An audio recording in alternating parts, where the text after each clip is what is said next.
ឧក្រិដ្ឋជន Gen Z ត្រូវបានចាប់ខ្លួនបញ្ជូនទៅប្រទេសចិនឧក្រិដ្ឋជន Gen Z គឺជាស្ថាបនិកក្រុមហ៊ុន Print Group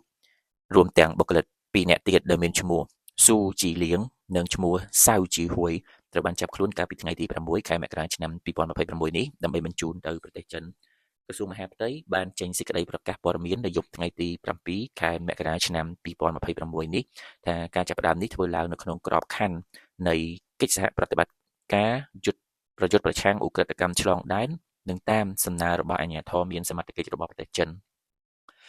តាមរយៈសារព័ត៌មាន CC Time ជាភាសាចិនបានចុះផ្សាយនៅថ្ងៃទី7 ខែមករាឆ្នាំ2026នេះថាលោក Gen Z ត្រូវបានចាប់ខ្លួននៅប្រទេសកម្ពុជាហើយធ្វើបទបញ្ជាបញ្ជូនទៅប្រទេសចិនដើម្បីស៊ើបអង្កេតបន្តនៅថ្ងៃនេះកាលពីខែតុលាឆ្នាំ2025តុលាការសហព័ន្ធរបស់សហរដ្ឋអាមេរិកបានដាក់ពាក្យបណ្ដឹងរឹបអូសទ្រព្យសម្បត្តិជាង$15,000 លានពីក្រុមហ៊ុន Print Group របស់ឧក្រិដ្ឋជនខ្មែរដើមកំណើតចិនលោក Gen Z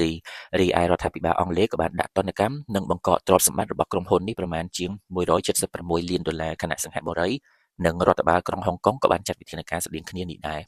លោក Gen Z កាន់សញ្ជាតិខ្មែរនឹងមានតួនាទីជាទីប្រឹក្សារបស់នាយករដ្ឋមន្ត្រីក៏ដូចជាទីប្រឹក្សារបស់ប្រធានព្រឹទ្ធសភារបស់ប្រទេសកម្ពុជា